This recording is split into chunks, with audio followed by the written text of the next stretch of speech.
जैसा कि आप लोगों को सबको पता है कि भाई railway NTPC under graduate level 2025 का एग्जाम सेट रिलीज कर दिया गया है और जितने भी 12th वाले जितने भी लोग फॉर्म भरे हैं एक बार अपने इस वीडियो को जरूर देखिएगा। इस वीडियो में है क्या आखिर आपके लिए कि भाई 12th में तो फॉर्म हम लोग डाल दिए हैं, कैसे उसकी प्रिपरेशन करना है, क्या करना है। मात्र और मात्र आपके पास में 1 महीने का समय बच गया है। आज 5 तारीख हो गया है, मतलब 5 जुलाई आज हो चुका है भाई। आपके पास में एग्जाम्स होना कब से है? 7 अगस्त से एग्जाम्स आपका होना है और ये एग्जाम्स पूरा महीना चलेगा। 7 अगस्त से लेकर के 8 सितंबर तक ये एग्जाम्स चलना है। आज की स्ट्रेटजी बनाना पड़ेगा कि आपको करना क्या, किस हिसाब से आप एग्जाम्स देंगे, क्या करना है, किस पे मैथ्स पे कितना वर्क करना है, बेसिक को रीजनिंग को हम लोग कैसे बनाएंगे, फिर जीके जीएस पे कैसे स्ट्रेटजी आपको बना करके चलना है कि भाई अपने को ज्यादा वहां पे स्कोर करके लेकर के आना है। आज देखिए भाई हम लोग अंडर ग्रेजुएट की बात करेंगे, क्या है कहानी पहले इसकी समझते हैं। तो 12th पे आपकी जो वैकेंसी अंडर ग्रेजुएट का आया था, टोटल वैकेंसी आपका कितना था भाई? तो 3445 पोस्ट टोटल था। इसके लिए टोटल भाई जितने भी पूरे भारत में जितने भी लोग थे, लगते हैं लगभग सारे लोग यहाँ पे भरे हैं। तो आपके फॉर्म जो यहाँ पे भरे गए थे 63,26,818 लोगों ने इसके लिए फॉर्म को भरा है। आप इसका पूरा कैलकुलेशन करेंगे तो हम भाई आप पूरा कैलकुलेशन करके दिखाएं आपके पास में कि एक सीट के लिए 1836 स्टूडेंट लड़ रहे हैं आपके साथ में। अगर आपको एक सीट चाहिए तो ये 1836 को हटा करके मतलब 1835 को हटाएंगे तब एक सीट आपको मिलने वाला है। अब इसमें भी बड़ा भाई क्या करना है, कैसे करना है आपको ये देखिए भाई। एग्जाम्स डेट आपको रिलीज कर दिया गया है, सबको पता है भाई कि ये 7 अगस्त से एग्जाम्स शुरू हो चुका है और ये एग्जाम्स चलेगा 8 सितंबर के बीच में और इसी के बीच में आपका एग्जाम्स पड़ेगा।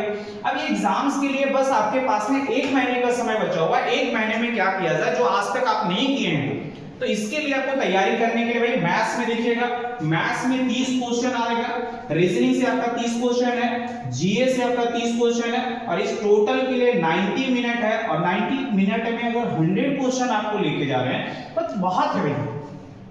अगर आपको समय के हिसाब से देखा जाए और अगर आप टाइम पे अगर इसको अगर बनाएंगे तो 90 मिनट में 100 क्वेश्चन काफी है, बहुत है आपके पास में। अब इसकी स्ट्रेटजी में क्या होनी चाहिए कि भाई देखो बहुत सारे लोग और कहते हैं सर मैथ्स आपका कैलकुलेशन, भाई आपका क्या है, सबसे बड़ी चीज है कि आपने घर पे प्रैक्टिस नहीं किया इसीलिए आपको कैलकुलेशन मैथ्स लग रहा है। वहां पे रीजनिंग आपको लग रहा है कि सर बहुत ज्यादा दे दिया है, अंडर ग्रेजुएट लेवल पे यही एक बात हो गया कि सर रीजनिंग ज्यादा आ रहा है, मैथ्स कम आ रहा है, फिर आपका जीके जीएस आ रहा है। भाई ये सब कुछ नहीं है, आप अपनी तैयारी पे फोकस करो। मैथ्स आपका 30 है, 30 ही मैथ्स आना है, रीजनिंग आपका 30 है, 30 ही आना है और जीके जीएस में आपके पास में जो जीए जनरल अवेयरनेस के नाम से है, इसमें आपके पास में थोड़ी सी कहानी है। मैथ्स में देखिए कुछ बहुमूल आपका चैप्टर हो तो आप कर ही के जाओ। मैथ्स बहुत ज्यादा हाई आपका कैटेगरी में नहीं आता है, मैथ्स आपका बिल्कुल ठीक ठाक है। तो मैथ्स का एक लेवल बना के चलो कि सर अपने को 20 मैथ्स, अगर आपके पास में 30 मैथ्स है तो हम सर 25 मैथ्स के करीब में जा सकते हैं। अब जा सकते हैं 25 मैथ्स के करीब में। रीजनिंग आपके पास में है 30 है तो 30 से आप 25 से 28 के बीच में जा सकते हैं, तो ये 28 नंबर तक आप जा सकते हैं। रीजनिंग बनेगा आपसे, टाइम तक थोड़ा मैनेज करके चलिए। जीके जीएस में सबसे दिक्कत हो रही है कि सर यहाँ पे इस बार देखा जाए तो करंट अफेयर का थोड़ा सा आपका यहाँ पे मारा मारी रहा है। पूरे सेक्शन में देखे होंगे कि भाई यहाँ पे करंट अफेयर आपके पास में, तो ये बहुत सारे सेक्शन देखे होंगे कि ग्रेजुएशन वाले में कि 15 से सर 20 क्वेश्चन तो आपको क्या मिल गया भाई? तो आपका करंट अफेयर से मिल गया। तो समस्या यही आपको यहाँ पे भी मिलने वाला है। जो एग्जाम्स का पैटर्न आपका ग्रेजुएशन लेवल में रखा गया था वही एग्जाम्स का पैटर्न यहाँ पे भी मिलने वाला है।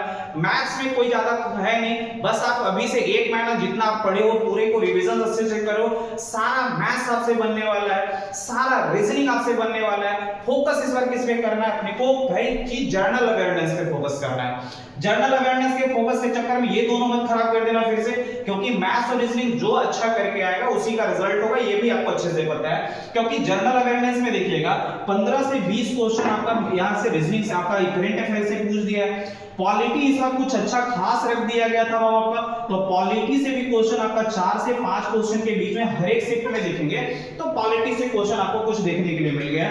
हिस्ट्री से भी क्वेश्चन आपको मिल गया था, तो हिस्ट्री से क्वेश्चन आपका 2 से 3 क्वेश्चन हर एक पेपर में आपको हिस्ट्री से मिल गया था, तो ये हिस्ट्री का भी वेटेज आप देखेंगे तो बढ़ा ही दिया गया था। ज्योग्राफी से क्वेश्चन आप देखेंगे तो 1 से 2 क्वेश्चन आपका ज्योग्राफी से मिल गया था भाई हर एक पेपर में आपको, तो 1 से 2 क्वेश्चन आपका ज्योग्राफी से भी आपके पास में आ जा रहा है। तो अगर आप देखेंगे घुमा फिरा करके साइंस का थोड़ा वेटेज कम रख दिया था, तो पूरे पेपर में बाबू 3 से 4 क्वेश्चन साइंस से रख रहा है ना, तो साइंस आपका बहुत कम लेके गया है। तो ये सीक्वेंस रह रहा है कि सबसे ज्यादा वेटेज किसका दे दिया गया इसमें आपका, तो करंट अफेयर का ज्यादा दिया गया। हम इधर एग्जाम्स तो आपको डेट दे दिया है, अब भाई इसका कुछ नहीं होने वाला, बस आपको पढ़ाई करना है। कैसे आपको पढ़ाई करेंगे कि अपने पास में यह स्टडी को अपना करके मेरा सर इस बार सिलेक्शन होना चाहिए, तो इसके लिए आपको करना क्या है कि मैथ्स पे थोड़ा अभी से फोकस, अभी फोकस करना, मतलब सारा काम छोड़ो, आज ही से काम छोड़ो और एकदम पढ़ाई पे लग जाओ। कि भाई अब तो 24 घंटे में कोई को 18 घंटा 20-20 घंटा पढ़ाई कर रहा है, तो आप 18 घंटा 15 घंटा नहीं करके भाई 8 घंटा आप सो आराम करो अपने पास में, 24 में से आपको 8 घंटा सो जाओ, उसके बाद जो टाइम बच रहा है उसके लिए आप पढ़ लीजिए भाई। अपनी एक रूटीन बना लीजिए कि भाई अपने को 1 महीना किसी से मिलना भी नहीं है, किसी से कुछ कहना भी नहीं है, सिर्फ और सिर्फ पढ़ाई करना है। और अगर यहां से देखा जाए तो मैथ्स आपका 30 है तो 25 से 30 को लेके जाओ इसको, रीजनिंग आपका 30 है तो 25 से 28 के बीच में लेके जाओ। अगर देखा जाए तो ये कितने का बन जाएगा भाई आपका 25 और 28 आप देखेंगे तो 8 5 13 हो जाएगा, 3 और 1 4, 4 और 1 5 हो जाएगा, यानी कि आपके पास में ये 53 क्वेश्चन हो गया। करंट अफेयर से भाई सबको परेशानी है, आपको भी परेशानी होगा, हम आपको बोल रहे दावे से, तो ये आपको सबको परेशान किया है आपके पास में। तो करंट अफेयर से आपको मान लीजिए कि ये 15 से 20 क्वेश्चन मिल रहा है आपके शिफ्ट में, तो ज्यादा नहीं होने पर 5 से 10 क्वेश्चन अगर आप कर लेते तो बेस्ट है आपके पास में। इधर वाले से सेक्शन से आप क्वेश्चन को निकाल के लेके आइए भाई, तो इधर से अगर आपका है पॉलिटी से है तो 4 क्वेश्चन आप बना लीजिए, हिस्ट्री से है 2 से 3 क्वेश्चन तो 2 क्वेश्चन बना लीजिए, ज्योग्राफी से है तो आप आराम से इसको निकाल के लेके आएंगे, साइंस से है तो आराम से आपको ये 3 से 4 क्वेश्चन निकल जाएगा। अगर हम लोग यहां से देख लेते हैं, अगर ये वाला सेक्शन पे भी देखते हैं तो 5 और 9 9 2 11 11 और 2 आपके पास में 13 और 13 और 3 16, यानी कि 16 क्वेश्चन आपके इसके अकॉर्डिंग चल रहे हैं। अगर ये 10 चल जाएगा तो 16 में आप 5 और जोड़ दीजिए 21, मतलब सबका यही रेशियो रह रहा है। मतलब जीके जीएस में जो कोई भी बहुत ज्यादा 30 मार्क का नहीं बन के रहा है, तो सारे लोग नॉर्मल रह रहे हैं भाई, आप लोग भी कोई टेंशन नहीं। तो जिनका ये 40 में अगर 20-22 बना के आ रहे हैं वो बेस है, बहुत अच्छा कर रहे हैं आप।